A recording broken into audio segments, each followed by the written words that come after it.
Right now at noon, Nikki Haley suspends her campaign for the 2024 Republican presidential nomination. And some of us still dealing with some clouds out there. We will be clearing out across the area as the afternoon goes on. We'll take a look at your forecast coming up. And Pitt State looks to make education more affordable with a brand new scholarship program.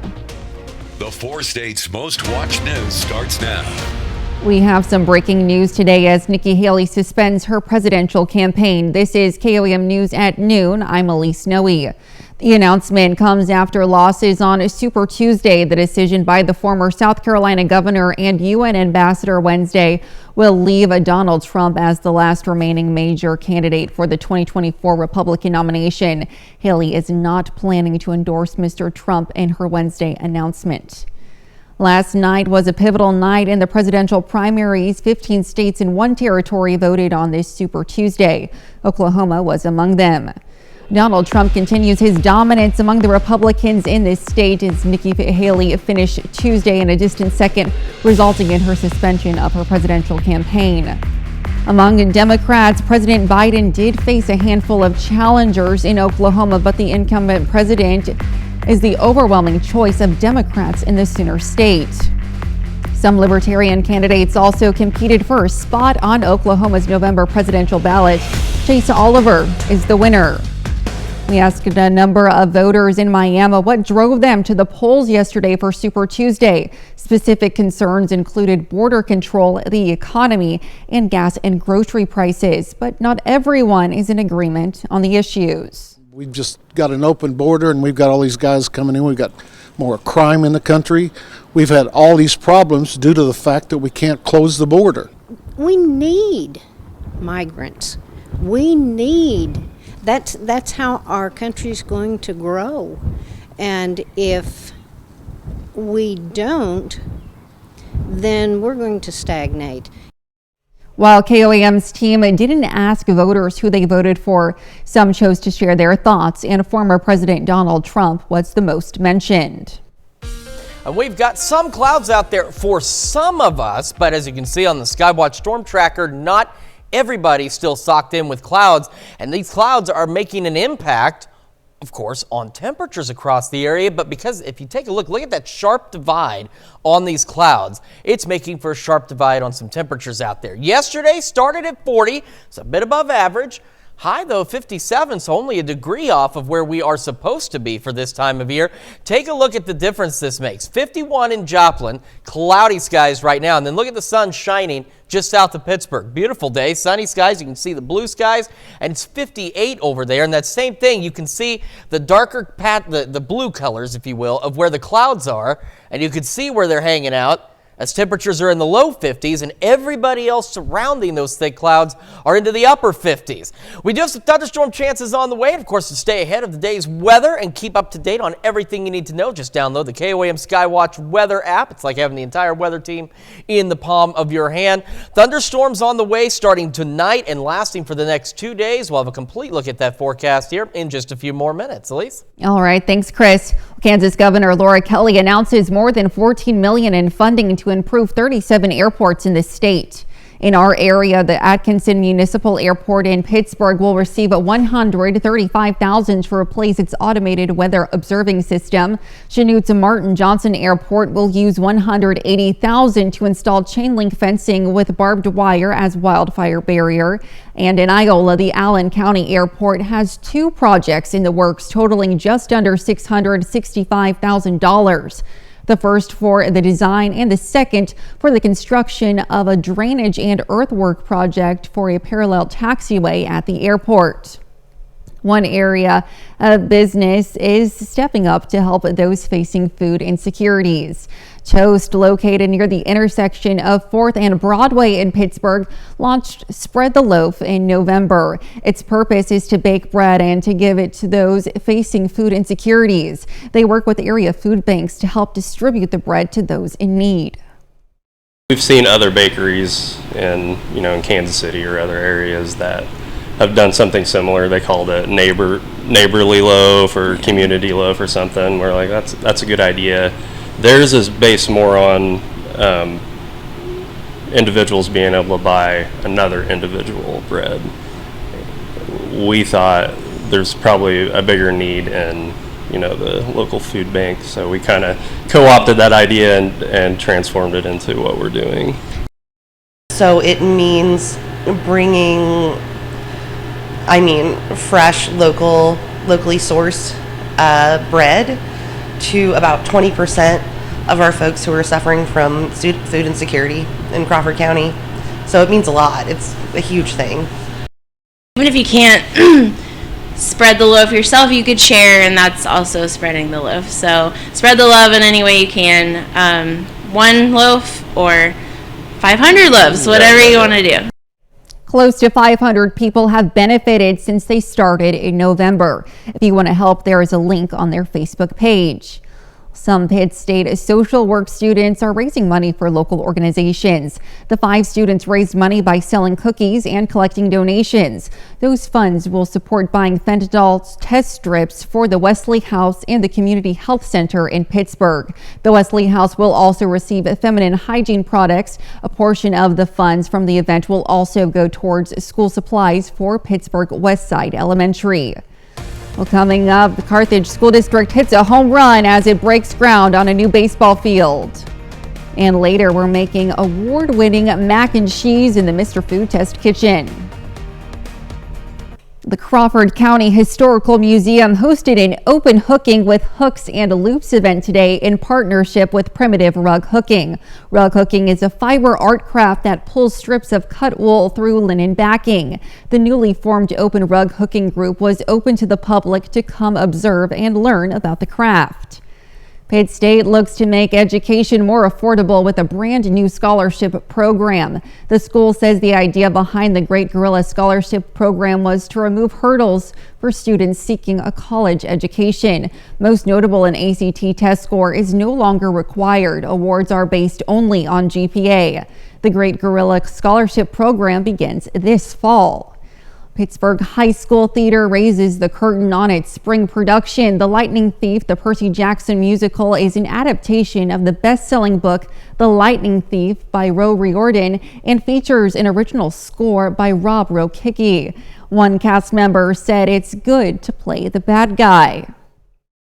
I don't like to think I'm much of a villain, like as a regular, everyday person, but I don't know, it's just one of those things where, it's one of those things where when you're in the moment and you get to play something that you're not. I feel like everybody likes that. When you get to just act like something that you don't normally get to do, because no one wants to be a bad guy, right? But it's it's kind of fun every once in a while to just be a little evil. The production will run March 7th and 8th at 7 p.m. and March 9th at 2 p.m. at Pittsburgh Public High School.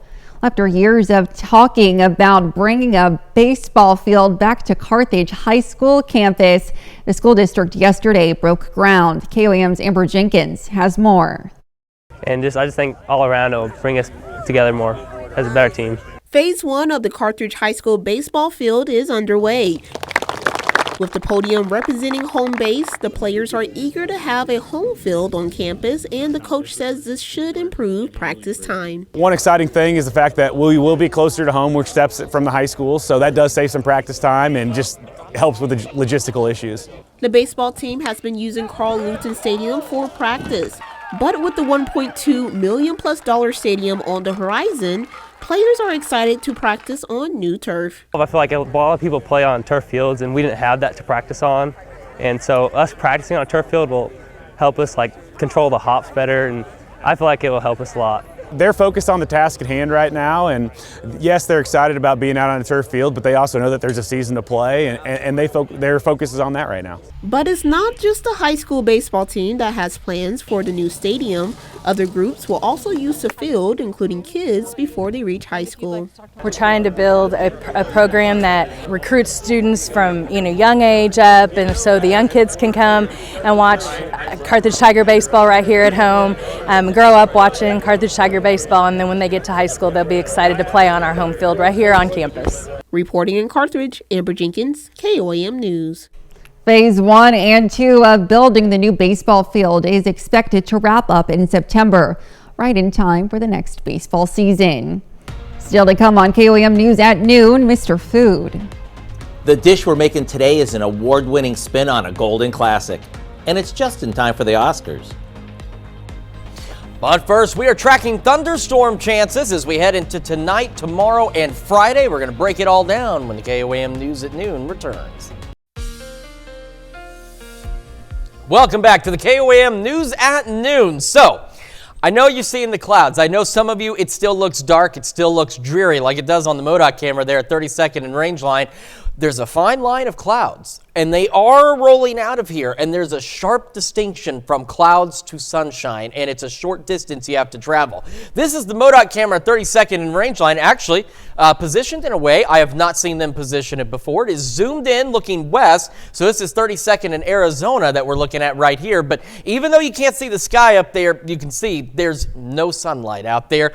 An even better view of just the straight up clouds from our camera on top of the Cornell Complex downtown Joplin. Still a little bit breezy, but nothing too bad out there.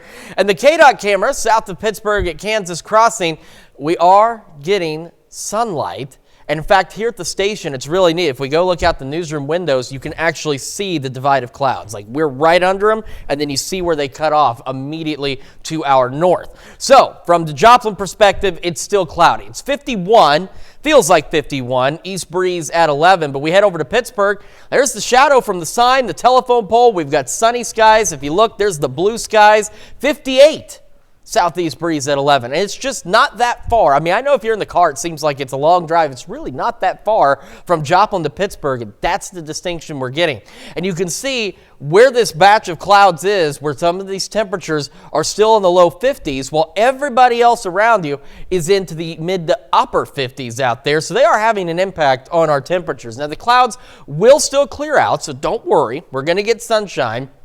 And then later this evening, the clouds are going to build back in, and by the time we get about 1, 2 o'clock in the morning, we're going to start to see some scattered thunderstorms across the area, and we're going to see more of them as we go through the morning into the afternoon on Thursday. Then we'll get a pause late Thursday before we get another round of showers and thunderstorms overnight and into very early Friday morning. So we're going to be watching all of this very closely because there is the chance for some strong to low-grade severe thunderstorms over the next couple of days. Into tonight, just general thunderstorms out there. What we're expecting very early tomorrow morning should just be some thunder, some rain. As we head into the afternoon and into the evening hours and even into the overnight and early Friday morning, that's where we have that first round of that low-end risk for some stronger storms with some small hail, perhaps some gusty winds out there. And then as we head into the second half of our Friday, that risk for the stronger storms will shift off to our south and east, but still in our viewing area. And we're still going to have to deal with some of these thunderstorms. The good news is we're not anticipating significant severe weather, but of course we will keep a close eye on it for you the next couple of days. So again, eventually all of us clearing out. We're looking at highs right around the mid-60s, but for some of you, if those clouds hang around too much longer, you may be a little bit cooler than that. Heading into tonight, the clouds will return early tomorrow morning. So again, after 1 a.m., showers and thunderstorms start moving in. Lows into the upper 40s and low 50s, and then we'll have showers and thunderstorms through most of our Thursday out there. Highs into the low 60s, and as we mentioned, some strong storms will be possible, so we'll keep an eye on that for you. South breeze at 5 to 10. As we look down the road, we got thunderstorms again on Friday, low 60s.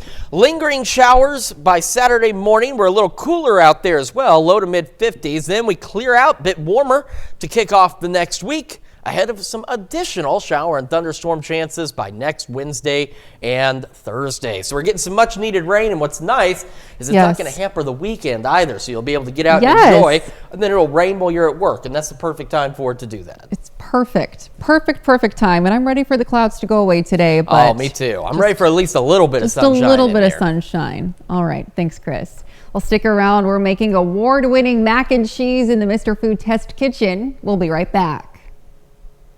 Today's Mr. Food recipe comes just in time for the Oscars, and this dressed-up comfort food deserves an award for best dinner and a tasty new roll.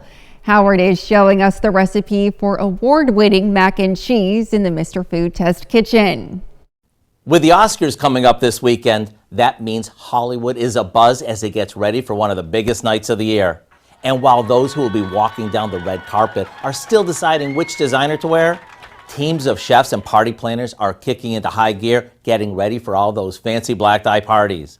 One dish that always earns all sorts of praise at those dinner parties is dressed up mac and cheese, like this one. Once we've melted some butter in a pot, we add some flour and a few spices and let that simmer for a bit. After adding some milk and letting that thicken up, we add lots of shredded cheddar and Havarti cheese. Now our cooked pasta goes in, and when it's mixed, we dish it into individual ramekins, or we can use a large baking dish. The crowning jewel is that we sprinkle these with a buttery cracker topping, which makes them to die for. After these bake and the tops get crispy, let me assure you that these are Oscar-worthy. Believe me, this is not your run-of-the-mill mac and cheese.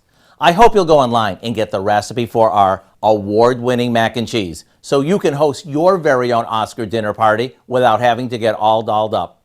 I'm Howard with Kelly in the Mr. Food Test Kitchen. Maybe we'll win an Oscar this year. I think we'd have to be in a movie before we can win. But with this, we're all guaranteed lots of, ooh, it's so good. Delicious. You can find this recipe along with a lot more good food from the Mr. Food Test Kitchen online. Just head on over to our website. Of course, that's KOAMnewsnow.com. Now here's a look at the 4-state market prices.